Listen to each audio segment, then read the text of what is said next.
She said, I don't know if you're with the government, if you're trying to trick me, get me in trouble. I said, no, I don't even have to put you on camera, I just want to know your thoughts. And then I told her, what is your opinion of the government? And she said to me that she does not like this government. I told her, do you support the war on this government? She said, no, of course not. I don't support an attack on my own country. So I said, then what don't you like about the government? She said, I don't like how they impose upon me the religion. I said, okay, but now you're sitting in front of me, you don't have the sword. She said, yes, but that's a recent change. She said, we had to push for that change. And she said, still, I feel as though I'm not represented by this government because they have imposed upon me what they think is best for me. So I said, do you identify as a Muslim? She said, kind of. I said, are you an atheist? She said, no. I said, then how should I describe you? She said, I don't really practice, but it's, culturally this is my tradition. He has to translate it. Yeah, Okay. You can, so in the end, I said, so you don't support the war, but what would you like from this government? She said, I would like the government to stop trying to choose for me what they think is best for me. I want to be able to decide what's best for me myself. I want to know, because I'm sure this is to some extent common in this country, especially amongst young people. How does the government respond to these organic, authentic feelings? اگر که من در طول سفر با خیلی افراد مختلفی رو دیدم، با مردم مختلف صحبت کردم. باشه در صحنه صحبت رو گشت کردم. مختلف با جوان صحبت. یک خانومی رو من توی داستان بوده با صحبت کردم، نه نمیخوام صحبت کنم. بعد با این تو دولتی نیست، گفتم آقا مثلا خب جلوگیری بذارم. من افکار توی دلم میگه با من صحبت کردم، گفتم که از دولت حسابی راستی گفتم ایشون از اون خانم گفته پس حمایت میکنی حمله بشه و به اینا بودن. گفتم خب پس چی مشکل چی؟ ما اینا بزون یه چیزایی رو مثلا رو به من تحقیق رو خانم بود کمی کردم. بعد احمدش گفتم خب تو کمی رو سری کردم. بعد خب چیه؟ مشکل چیه؟ خب نه من الان مثلا اینجوری هم که مشکل من با دولت حسابی چون یه جاهایی رو فکر میکنه مثلا این برام خوبه تو برام من تصمیم میگیره این رو من چیزی میکنم یه جاهای خودمون اصلا ببینیم چی واسه ما خوبه چی واسه ما بده. شما نظرتون رو در این ببینید شما الان سطح شهر رو دیدید شما حجاب ببینید شما حجاب ببینید بی حجاب هم میبینید و همه آزاده میخوام خدمت رو عرض کنم هیچ جا واقعا تحقیق هیچ موضوعی نیست.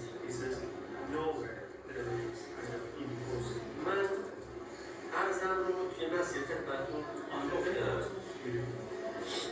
شما یکم فضا رو تصویر بکن 7 سال For 47 years یک کشور رو تمام ابزارهایی که داری تحریم بکنی they use all their tools for sanctions یک ایران حراسی جدی تمام جهانی ایجاد to make Islamophobia everywhere.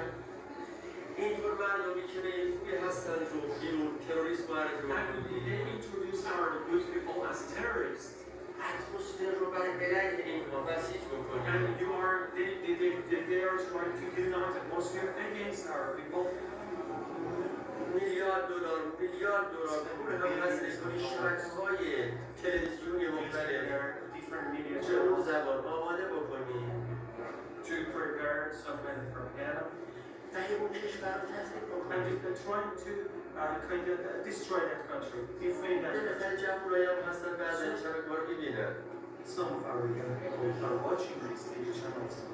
لیکن مدام زنده اینها رو شما Always درگیر their می‌کنی mindsets are being struggled. They're dealing with these thoughts, و گره‌های ذهنی زیاد برای اینها ایجاد making a lot of problems in their thoughts. مدام پشت می‌کنی And keep pushing lies.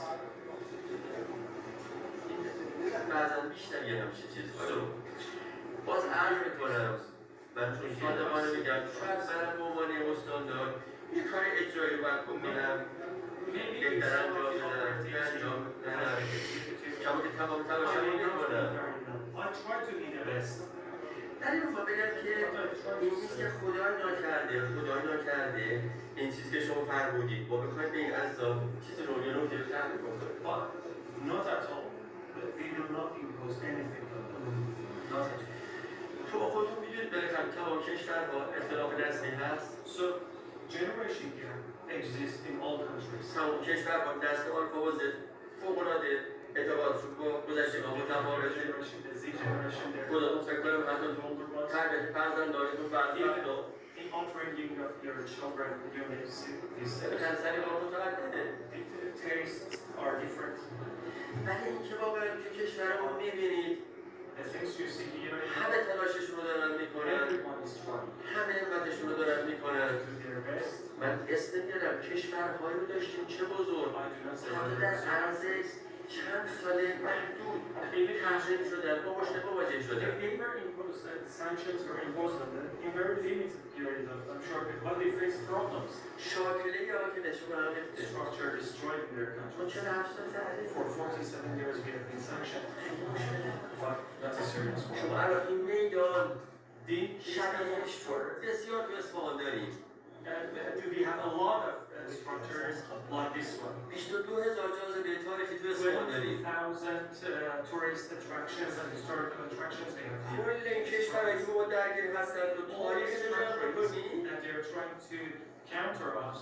به نصف این تاریخ میدان نمیرسه Their history, their Latin, such as this is for. وقتی ببینی به افغان وقتی این همه فشار میارم So they're putting a lot of pressure. این کار من دلم میخواد برای مردم انجام They بدم want to do many things to people. برای آرامششون For their welfare, for برای their آسایششون برای توسعه گردشگریمون for the development of tourism. 22,000 جاذبه تاریخ باید مملو از گردشگر و توریست باشه Our 22,000 tourist attractions should be full of tourists. کی این فضا رو ایجاد کرده که نباشه Who has made this atmosphere that they are not full today? That sounded like an explosion.